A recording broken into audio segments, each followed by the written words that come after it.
Web coding with Bilal में मैं आपका दोस्त आपका टीचर बिलाल। स्टूडेंट्स, आज हम नई लैंग्वेज शुरू कर रहे हैं जिसका नाम है जावास्क्रिप्ट।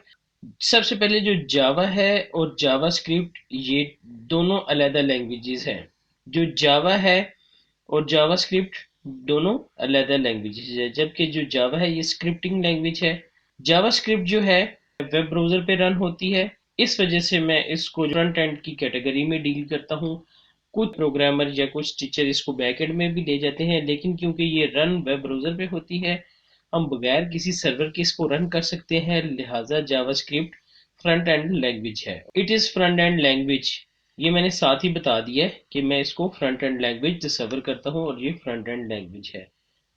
जावास्क्रिप्ट का फंक्शन क्या है? It describe the behaviour of web page. ये जो हमारा वेब पेज होगा उसका बिहेवियर डिस्क्राइब करेगी। इससे पहले हम HTML और CSS पढ़ चुके थे। CSS पे हम स्टाइल करते थे, जबकि हमें कंटेंट प्रोवाइड करता था पेज का, वो HTML करती थी। और उस पे जब हम स्टाइलिंग करते थे वो CSS की मदद से करते थे।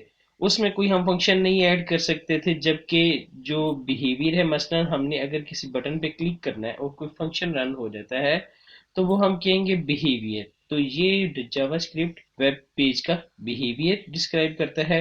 उसके बाद JavaScript can change the content. JavaScript क्या कर सकता है? कंटेंट चेंज कर सकता है, एट्रीब्यूट चेंज कर सकता है और स्टाइल चेंज कर सकता है ऑफ CSS और HTML का।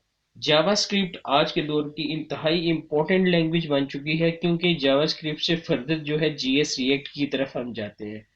अगर आप जावास्क्रिप्ट सीखने में सीरियस हैं तो काइंडली इसको बी सीरियस लेना, क्योंकि इससे आपका फ्यूचर लिंक है। इसके बाद it is the third language of front end. पहली कौन सी है? हमने HTML पढ़ ली है, CSS पढ़ ली है, और ये तीसरी जावास्क्रिप्ट है, ये प्रोग्रामिंग लैंग्वेज। इसके बाद स्टूडेंट्स, आपने अगर जावास्क्रिप्ट पढ़नी है तो इससे पहले आपको किस चीज़ का इल्म होना चाहिए? सबसे पहले आपको बेसिक नॉलेज ऑफ HTML और HTML5 का आना चाहिए। HTML या HTML5 ये मैंने आपको बता दी हुई है, हमने HTML5 पढ़ी है। इसके बाद बेसिक नॉलेज ऑफ CSS या CSS3 का होना चाहिए। इससे पहले हमने CSS और CSS3 दोनों पढ़ी थी। CSS और CSS3 में माइनस से टैगों का फर्क है, जैसे बॉर्डर माइनस रेडियस और एडवांस लेवल, वो CSS3 की प्रॉपर्टीज हैं। जिन प्रॉपर्टीज पे मैंने आपको CSS में बताया था कि इसमें वेब किट यूज करनी है, वो तमाम CSS3 की प्रॉपर्टीज हैं। तो जावास्क्रिप्ट से पहले आपको किस चीज़ का नॉलेज होना चाहिए? HTML का मस्ट नॉलेज होना चाहिए और CSS का मस्ट नॉलेज होना चाहिए। इसके बाद स्टूडेंट्स के जावास्क्रिप्ट लिखी कहाँ जाती है, हम कैसे लिखते हैं? We can write script. इस पे हम इसका जावास्क्रिप्ट का कोड लिखते हैं, स्क्रिप्ट क्लोज कर सकते हैं। इन हेड और बॉडी टैग ऑफ HTML, या तो आप हेड के टैग में लिख दें या इसको बॉडी के टैग में लिख दें। लेकिन जो बेस्ट प्रैक्टिस ये है कि आप इसको हेड के सेक्शन में लिखें। We can add external JS file in head section. हम एक्सटर्नल फाइल भी इंक्लूड करवा सकते हैं। तो स्टूडेंट्स, सबसे पहले क्योंकि ये हम लैंग्वेज शुरू कर रहे हैं, मैं आपको एक बात बताता चलूँ।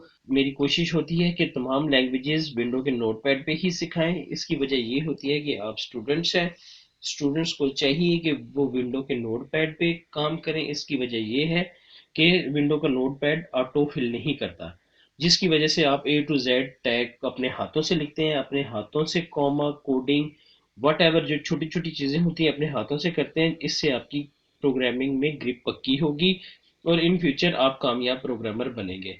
तो चलते हैं स्टूडेंट्स वेब ब्राउज़र की तरफ। मैं आपको बताता हूँ कि ये स्क्रिप्ट हम कैसे लिखते हैं और कहाँ लिखते हैं। ये मेरे पास HTML की फाइल है और इसमें मैंने HTML का बेसिक सिंटेक्स बना के रखा हुआ है, मैं आपको बता देता हूँ। आपने ओपन विद नोटपैड करना है, विंडो का नोटपैड है, इसी पे हमने काम करना है इन फ्यूचर, क्योंकि आप स्टूडेंट्स हैं, इसी पे सीखें। टाइम ज़्यादा लग जाए कोई बात नहीं, लेकिन हमें अपने काम पे ग्रिप आनी चाहिए। मैं कह रहा हूँ कि जो जावास्क्रिप्ट है वो आप हेड सेक्शन पे भी लिख सकते हैं और बॉडी के टैग पे भी लिख सकते हैं। जिस तरह हमने CSS लिखी थी, CSS के लिए हमने स्टाइल का टैग यूज करते थे, अगर हम इंटरनल CSS या इनलाइन CSS यूज करते। तो इसी तरह सेम हम स्क्रिप्ट का टैग यूज करते हैं। स्क्रिप्ट की मुराद है कि ये जावास्क्रिप्ट है और जो टैग ओपन होगा वो आपको पता है क्लोज भी होगा। तो स्क्रिप्ट का टैग आपने ओपन करना है और आपने स्क्रिप्ट का टैग क्लोज करना है। ये आपने कहाँ लिखा है? HTML के हेड सेक्शन के अंदर स्क्रिप्ट का टैग लिखा है। जावास्क्रिप्ट हम इसके हेड के टैग के अंदर कैसे लिखते हैं? स्टूडेंट्स, आप इसको बिल्कुल इग्नोर करेंगे ये मैंने क्या लिखा है और किस तरह लिखा है। अब बस मैं ये आपको बताना चाह रहा हूँ कि हम हेड के सेक्शन में किस तरह लिखते हैं और बॉडी के सेक्शन में किस तरह लिखते हैं। ये आउटपुट लिखने का एक तरीका है। आप इसको जाके रिफ्रेश करें तो ये हमारे पास आउटपुट लिखा गया है, जावास्क्रिप्ट का ये आउटपुट लिखा गया है। आप इसको कट करें Ctrl+X और बॉडी में आके पेस्ट कर दें। अब आप इसको रिफ्रेश करें, इसको मैं बता देता हूँ, इन बॉडी टैग Ctrl+S करें और इसको साथ ही जब हम रिफ्रेश करेंगे तो ये स्क्रिप्ट आप बॉडी में भी लिख सकते हैं और हेड में भी लिख सकते हैं। ये आपकी मर्जी है जहां आप लिखना चाहें, लेकिन बेस्ट प्रैक्टिस ये है कि आप हेड पे लिखें। इसके साथ ही स्टूडेंट्स, आप जो जावास्क्रिप्ट है इसकी आप एक्सटर्नल फाइल भी इंक्लूड करवा सकते हैं। वो किस तरह करवानी है? आपने ओपन विद न्यू नोटपैड करना है। नोटपैड आपने विंडो का नोटपैड लेना है। कोशिश करें कि आप स्टूडेंट लेवल पे हैं, कोई एडिटर यूज़ ना करें। लेकिन एडिटर के बगैर हमारा काम नहीं चलता, क्योंकि जब हम प्रोफेशनल बनते हैं, जब हम इन फ्यूचर आगे जाके सारी लैंग्वेज सीख सकते हैं, उसके बाद एडिटर मस्ट हमने यूज़ करने होते हैं, क्योंकि एडिटर के बगैर हम अपना प्रोजेक्ट कंप्लीट ही नहीं कर सकते। तो स्टूडेंट्स, इधर आपने फाइल पे जाना है, सेव एज, इसका आप कोई भी नाम रख दें। मैं इसका रख देता हूँ java.js। आप इसका कोई भी नाम रख दें, लेकिन डॉट एक्सटेंशन JS रखनी है। JS से मुराद जावास्क्रिप्ट। और इसको आप डेस्कटॉप पे सेव कर दें Ctrl+S। इसको आप बंद कर दें। ये हमारे पास जावास्क्रिप्ट की एक फाइल बन चुकी है। आपने जब इस पे कोई भी काम करना है तो आपने एडिट करना है।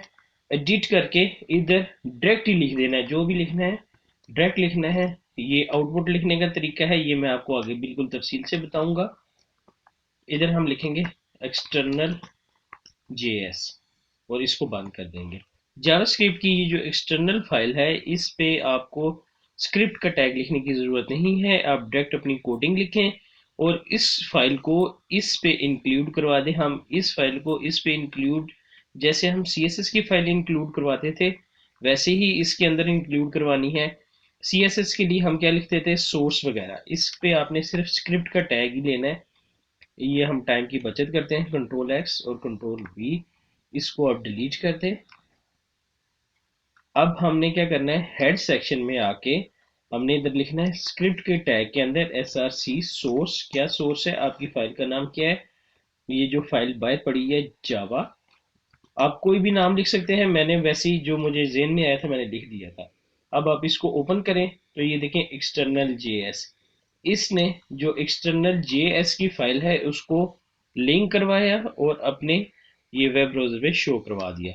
एक दफ़ा मैं आपको रिवीजन करवा दूँ, इंतहाई इंपॉर्टेंट लैंग्वेज है। इससे हम वेब पेज का बिहेवियर चेंज करते हैं। तो स्टूडेंट्स, मिलते हैं नेक्स्ट लेक्चर में।